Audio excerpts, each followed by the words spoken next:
पांडुरंग जी एक कथाकार थे, ऐसा मैंने सुना है। यानी वो प्रवचन देते थे, कथा बोलते थे, भागवत पे और गीता पे और अलग अलग हमारे ग्रंथों पे वो प्रवचन देते थे, लंबे लंबे प्रवचन देते थे, ऐसा मैंने सुना है। और वो उनकी एक अनुयायियों की या उनके चाहने वालों की या जो लोग उनको मानने लगे थे, ऐसे लोगों की एक ग्रुप उनके चारों तरफ धीरे धीरे एकत्रित हो गया। पांडुरंग जी बहुत सशक्त वक्ता थे और ज्ञानी आदमी थे। माने उनका कोई भी प्रवचन, अगर उसके बाद मैंने कुछ किताबें उनकी खरीदी और कुछ पढ़ा, तो जिस तरह का उनका एक दृष्टि देते थे और जिस तरह से वो बात करते थे, बहुत लॉजिकल, बहुत तार्किक और बहुत गूढ़ बातें, ये तो उनमें ताकत गजब की थी। तो मैं समझ सकता हूँ कि कैसे उनके चारों तरफ इर्द गिर्द एक टीम सी हो गई जो उनको काफी मानने लगी। और फिर मैंने ये सुना है कि 50 के दशक में उन्होंने अपने जो पक्के टीम के लोग थे उनको एक प्रोग्राम दिया, उनका एक प्रयोग था, वो एक प्रयोग करना चाहते थे और उन्होंने अपने टीम के मार्फत वो प्रयोग किया। वो उसका बेसिस गीता था, ऐसा मुझे कहा गया। प्रयोग ये था कि उन्होंने अपने जो पक्के अनुयायी थे, जो उनको मानते थे, उनको एक संकल्प दिया कि आप एक एकादशी व्रत लोगे, संकल्प लोगे। उसका मतलब है कि महीने में एक बार, एक दिन, कोई भी वो दिन हो सकता है, जरूरी नहीं हो कि वो एकादशी हो, एक दिन आप महीने में कहीं दूर जाओगे, अपने निवास स्थान से कम 12 घंटे की यात्रा करके आप जाओगे। गाड़ी से जाओ, ट्रेन से जाओ, जैसे भी जाओ, 12 घंटा दूर होना चाहिए। ये नहीं कि बगल में गए और आ गए। और वहां आपको रात भी बितानी होगी जहां भी आप जाओगे, और वहां के किसी परिवार के साथ आपको आत्मीय संबंध कायम करना है। ये आपका प्रोजेक्ट है, बस, और कुछ नहीं। और आप लगातार जाते ही रहोगे जब तक कि आपके संबंध आत्मीय ना हो जाए। मतलब वो परिवार आपको पूरी तरह विश्वास, आप उसका हासिल करो और आप भी उस पर पूरी तरह से विश्वास कर सको। इस तरह की आत्मीयता आपकी हो जिसमें कोई वेस्टेड इंटरेस्ट ना हो, फिर भी एक आत्मीयता बिना किसी इंटरेस्ट के, ये आपको डेवलप करना है, कितना भी समय लगे। और उसके लिए उन्होंने उनको 3 मंत्र दिए कि आप इस बातचीत करने का एक कोई चीज सिलसिला होना चाहिए। तो आप, वो पूछेंगे कि आप क्यों आए हो, तो आप बोलेंगे हम आपसे संबंध बनाने आए हैं और आपसे कुछ हम जो क्या बात करेंगे। तो उसके लिए उन्होंने उनको बहुत सिंपल सी बात बोली कि आपको उनको ये धीरे धीरे इस बात के लिए बतानी है कि जो कुछ हो रहा है वो ईश्वर की शक्ति से, ईश्वर की वजह से, ईश्वर कारण है।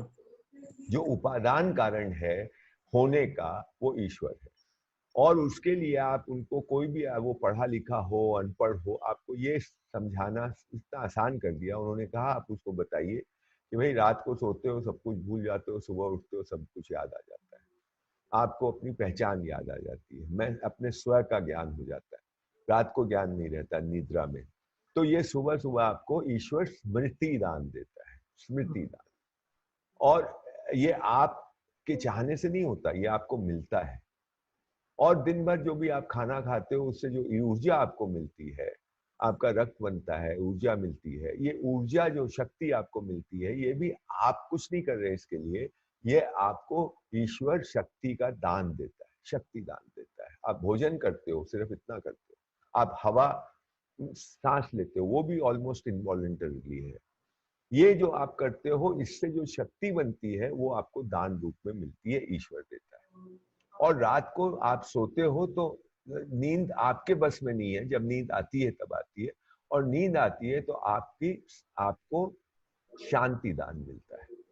आपकी आप एकदम, आपको कुछ याद नहीं रहता उस समय, तो ये आपको, उस तरह में आप रिजुवेनेट होते हो, ये आपको शांति का दान मिलता है। तो ये 3 दान, सुबह स्मृति दान, फिर ऊर्जा दान और रात को स्मृति दान, ये आपको हर दिन हर दिन हर दिन मिलता है। और ये आपके अंदर ईश्वर है जो ये कर रहा है आपके लिए। ये उन्होंने इस चीज को, ये सही है गलत है कोई मानो ना मानो, पर ये उनका तरीका था, मैं सिर्फ इतनी बात कर रहा हूँ। और ये तरीका बहुत, हम जब गए, हम तो गए 97 96 में, और ये प्रयोग शुरू हुआ था 51 में, 52 में।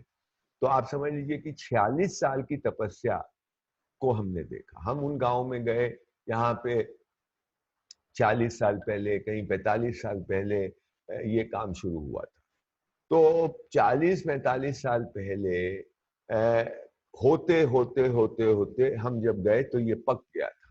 तो हम लोगों ने करीब करीब एक चमत्कार देखा कि किस तरह वहां का हर आदमी, गांव का एक भी आदमी छूटा हुआ, और वो बड़े बड़े गांव थे गुजरात के, कच्छ के, माने करीब 80 परिवार, 100 परिवार, उससे भी ज्यादा परिवार एक एक गांव में। पहाड़ों के गांव जहाँ मैं हूँ वहां तो 10 गांव, 10 परिवार, 15 परिवार बहुत होता है। हाँ। यहाँ पे 100, 150, 200 परिवार के गांव, तो वो सब इकट्ठा होते थे, औरतें, मर्द, सब। और जिस कॉन्फिडेंस से वो लोग बात करते थे, तो वो इस बात को हमको, हम कितने ही प्रश्न कर दे, वो इस बात को हमको समझाते थे कि ईश्वर हमेशा उनके अंदर है, उनके साथ है, और हर काम में उसका योगदान रहता है, उसके बिना कुछ नहीं होता। खैर, ये तो एक फिलॉसफी की बात थी, लेकिन उन्होंने बहुत सारे प्रयोग हर गांव में किए। मैं उसका कुछ उदाहरण दूंगा। जैसे अगर कोई गांव है जहां ज्यादातर लोग खेती करते हैं, तो उन्होंने वहां पे एक निर्मल नीर नाम से एक प्रयोग किया। तो उनका अपने यहाँ गांधी वादियों का एक तरीका होता है कि श्रम दान करो। भाई गांव के लोग तालाब खुद रहे, तो सब लोग आके अपना श्रम का दान करो। उन्होंने दान नहीं किया। उन्होंने कहा कि भाई देखो, ईश्वर इतना तुम्हारे लिए करता है, तुम बीज लगाते हो, लेकिन जो फसल होती है वो तो ईश्वर की देन है।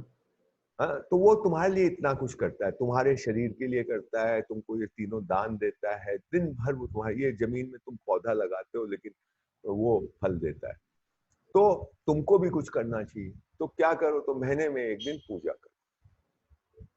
पूजा क्या होती है? तो जो काम तुम अपने लिए करते हो, वही काम महीने में एक दिन तुम ईश्वर के लिए करो। तो उन्होंने मान लो एक बड़ा खेत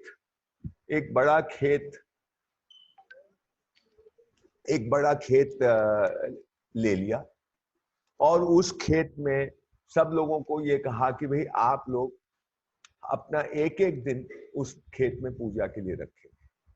तो मैं 29 दिन अपने में खेत में काम करता हूँ, और 4 दिन में एक दिन जो है वो उस खेत पे जा करके मैं काम करता हूँ। ऐसे ही आप किसी दूसरे दिन जाते हैं, मैं फिर कोई और तीसरे दिन जाता है। ऐसे 30 दिन का विभाजन, अगर वहां पे 100 लोग हैं तो 3-3 लोग हर रोज जाएंगे। उनका नियम बन गया कि तुम इस दिन जाओगे, तुम इस दिन जाओगे, तुम इस दिन जाओगे। तो वो लोग पूजा कर रहे हैं, वो श्रमदान नहीं कर रहे। तो दोनों कॉन्सेप्ट में फर्क हो जाता है, क्योंकि पूजा जब आप करते हैं, या जैसे निर्मल नीर का एक्सपेरिमेंट था, तो उसमें उन्होंने तालाब खुदवा रहे, तो उस दिन आप पूजा कर रहे हैं। तो श्रमदान जब मैं करता हूं तो एक भाव आता है कि भाई मैं तो कर रहा हूं और वो मेरा पड़ोसी नहीं कर रहा है, पर फायदा तो भी होगा। तो एक मन में एक मन मुटाव आता है कि काम तो मैं कर रहा हूं, वो कर नहीं रहा, लेकिन फायदा इसका उसको भी मिलने वाला है। पूजा में ये बात बदल गई, मैं अपनी पूजा कर रहा हूँ, दूसरा अगर नहीं कर रहा है तो वो उसका अपना नुकसान कर रहा है। तो वो कंपटीशन नहीं रहा कि वो करेगा तो मैं करूंगा, मैं तो अपना कर रहा हूँ क्योंकि ये मेरी पूजा है। तो उन्होंने इस कॉन्सेप्ट का सहारा लेके, इस बात का सहारा लेके तालाब खुदवा दिए। तो तालाब खुदने से वाटर टेबल ऊपर आ गई, मतलब जहां जहां 2 फसलें होती थी साल की, वहां 3 फसलें होने लगी। फिर ये खेती के एक्सपेरिमेंट किए, इसका महालक्ष्मी का नाम दिया। तो एक खेत है जिसमें मैं अपने खेत में 29 दिन जाता हूँ, एक दिन मैं उस खेत में जाता हूँ, और ऐसे वो खेत में जो भी फसल हो रही है, उससे जो भी आमदनी हो रही है, उसको हम उनको उसका नाम दिया महालक्ष्मी। वो आमदनी जो पूरी होती है, कहीं पे खेती से आमदनी हो रही है, मछुआरों के गांव में हम गए तो वहां पे एक नाव, सबकी अपनी अपनी नाव है, एक नाव का नाम मत्स्यगंधा रख दिया। उस मत्स्यगंधा नाव पे जो है वो एक दिन आप जा रहे हैं, एक दिन मैं जा रहा हूँ, सब बारी बारी से जा रहे हैं। उसमें जो मछली आ रही है, उससे जो इनकम हो रही है, वो महालक्ष्मी। वो हमको अपनी पूजा की है हमने, और पूजा का हमको प्रसाद मिला है। और ये जो पैसे होते थे, दुकानदारों के बीच में दुकान खुल गई, किसानों के बीच में खेती होने, ये अलग से खेती होने लगी, मछुआरों के बीच में ये हुआ, इस तरह के तमाम काम, और फिर तालाब खुदवाना और कहीं पे पेड़ लगवाना, इस तरह के काम अलग हो रहे हैं।